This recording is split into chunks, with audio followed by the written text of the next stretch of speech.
home and lifestyle of the Basman. Hello everyone, thanks for joining us in this heat. And thanks for sharing the stage with us today, Dan Gay. We're gonna walk you through a 6-step sort of guide to vetting and finding a good contractor. Now, this isn't the only way to go about it, but whether you use a design build firm like the one I work for, Spotlight Home and Lifestyle, or any other contractor, it's a great starting place and a good guide to get you started. Now Rebecca's gonna get you here. All right, thank you so much. So yeah, I work at the Home Builder Association.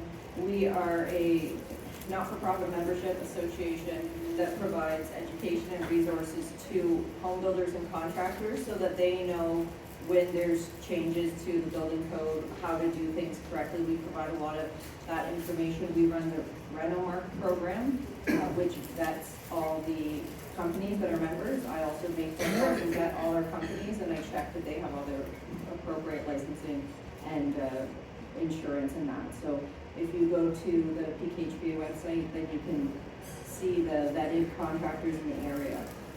So today we're going to go through the different phases of choosing a reputable contractor. So there's a homework phase, research phase, interview phase, determining your budget, the design process, and the contract. All right, so Elsa is going to jump right into the homework phase. First thing when you're thinking about making any changes to your home is asking yourself some questions. And this includes not only maybe yourselves, but other family members, caretakers, or people that might be worth weighing in on this discussion. Ask yourselves some questions like, how do we use the space now, and how do we want to use it in 10 or 15 years? What do we dislike about the current space? What are our must-haves and nice-to-haves? So the non-negotiables versus the great things.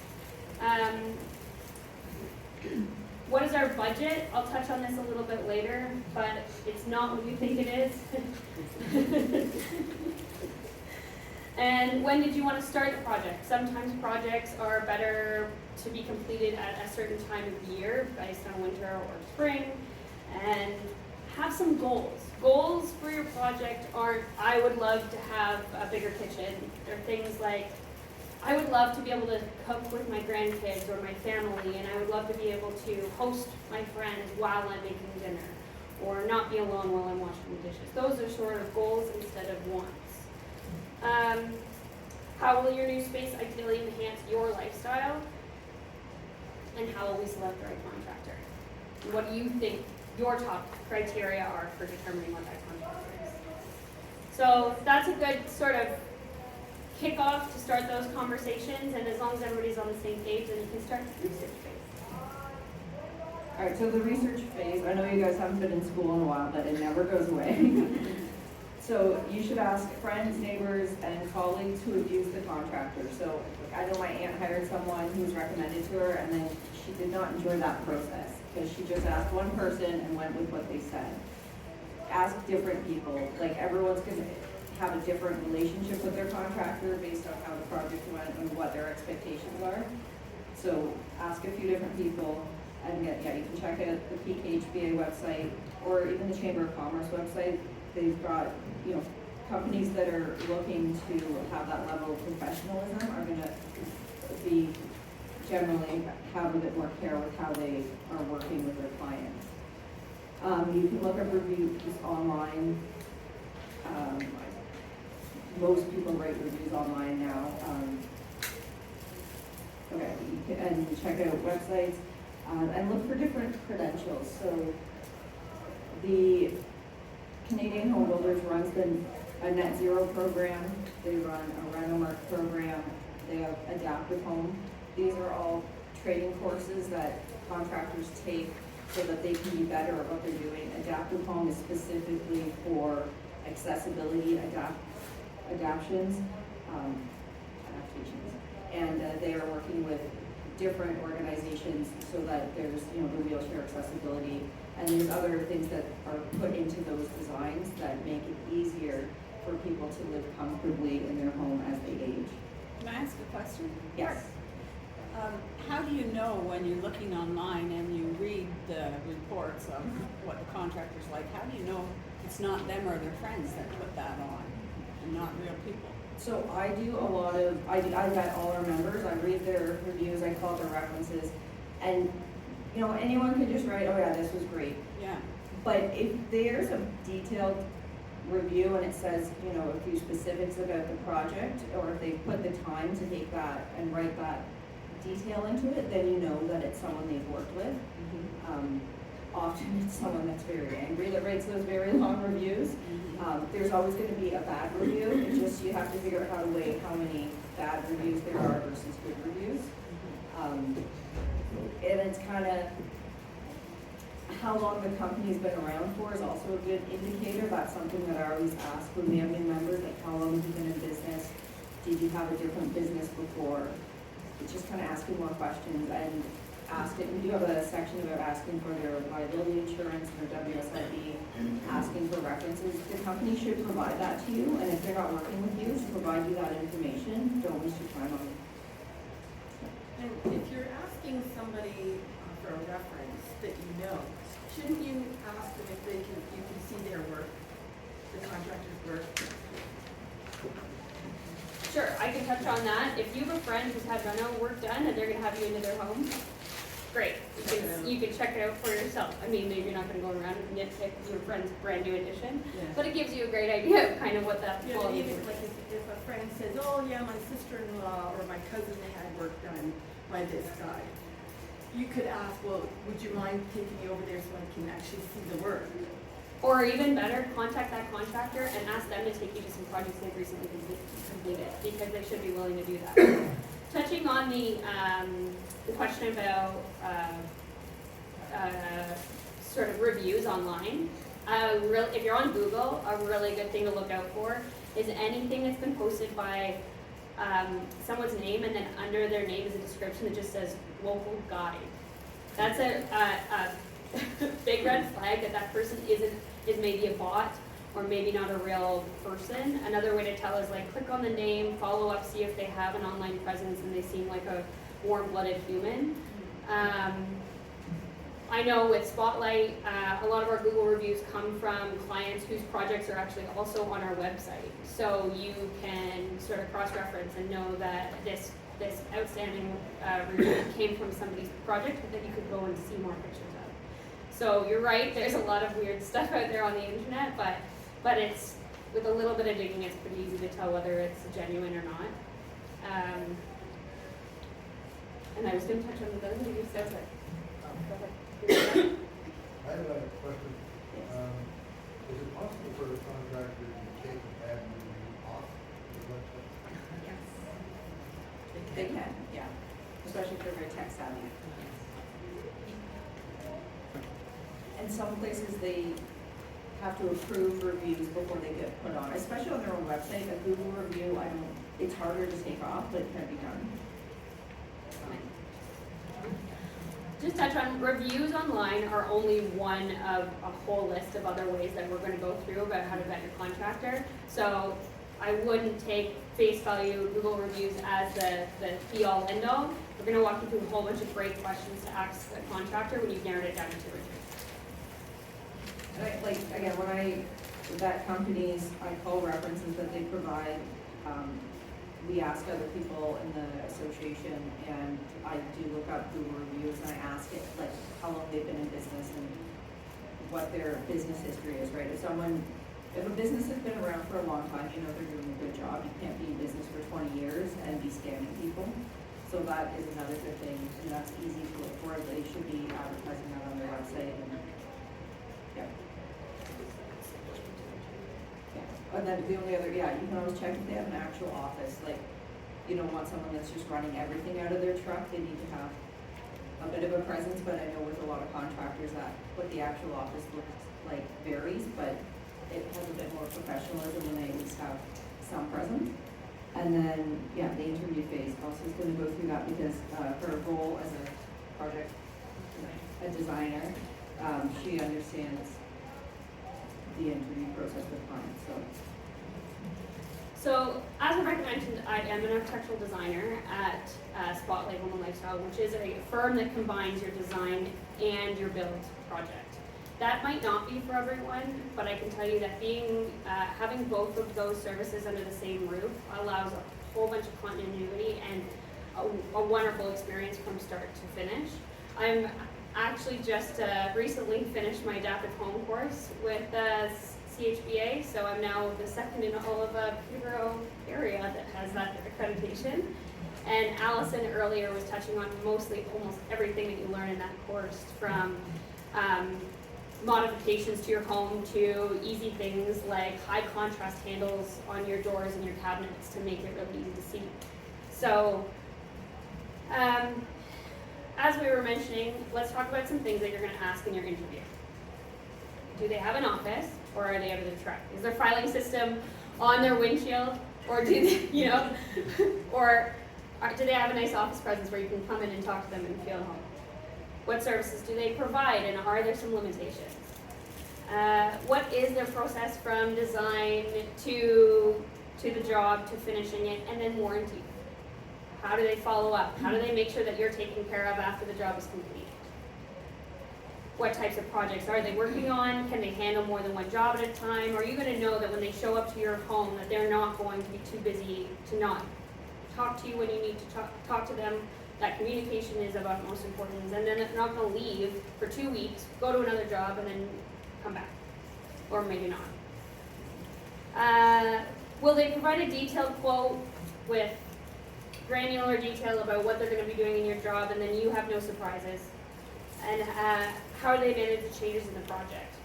I could go on about this list, but I'm going to sum it up because those changes are one of the biggest caveats that set contractors apart, because you should not have an extra bill at the end of the project after they've done something without your consent. A change order should be issued. You should know how much it's going to cost, what your options are, and then approve it prior to that work being done.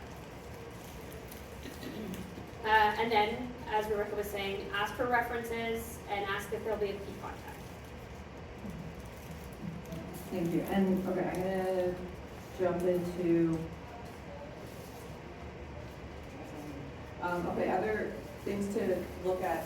So every project, there should be a contingency plan. You never really know what's gonna happen. We have a good example with the city of Peterborough. They wanted to have this service Peterborough just put in at a cost of $625,000, and then it ballooned, and they were gonna add a new meeting room and a tax office, and it was gonna be $900,000, and now they're paring back the project again. So, these changes happen to everyone, but you need to be aware that they will happen. You just need to know what you're prepared for, what you're comfortable with.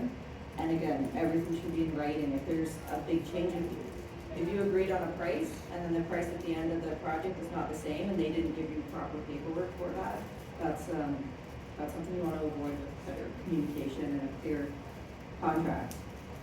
Okay, so again, you're going to walk through what the project is and talk about why you want it done. And you're also going to realize there might be surprises in the project depending on the age of your home. Most of the houses in Peterborough were built in like the 50s and 60s. There's a lot of changes. The building code didn't really exist until the 1970s, and it's changed a lot since then even. And depending on how much of a renovation you do to your home, it needs to come up to the current building code, which was actually just changed 2 months ago and comes into effect in 2025. So there's continual changes to the building code, and the renovation has to be up to the current standard. So make sure that you get a very clear timeline with your contractor and how they're going to deal with any changes once they come up. I mean, ideally, if they open up a wall and they find out that your house has knob and tube, even though you bought it and they said it didn't have it, they need to sit down and have a conversation with you at that point, because that is a big expense that they have to legally fix, but it's going to cost a lot of money to rewire everything. And then there's other little things about, when to expect them, what are their work hours, when it's your home, when do you want them to be in your home? You don't want someone working in your house at 8 o'clock at night. So you need to have that, up front. And, cleanliness and site safety. So there's safety regulations, but it's good to, you know, have a conversation with the contractor about it and what they're gonna clean up and how well it's gonna look. Again, my aunt had some tiling done and she was not thrilled with how it ended up because the cleanliness was not to her expectation, but she did not have that conversation, so she kind of got stuck with something she wasn't thrilled about. Alright. I was just gonna chat about the budget. I realize we're running out of time here a little bit, but I just want to touch on the budget because it's an important conversation to have with yourselves, but it's also an important thing to just determine before you go to a contractor. I can't tell you how many people come and talk to us and say, well, we have no idea how much this is going to cost, you give us a rough estimate. Well, first of all, I'm not really sure what you're trying to accomplish yet. I have no idea what your goals are, and I don't know how we're going to accomplish those. So I can't, in good conscience, tell you how much I think it's going to be, nor should I. So as a good contractor, they should not be able to tell you how much they think it's going to be until you have a fairly well-established design, completely baked and ready to go, and then that pricing goes to that. Because tile selection could mean the difference of a couple of $1,000s, you know? Small changes make big swings in project costs.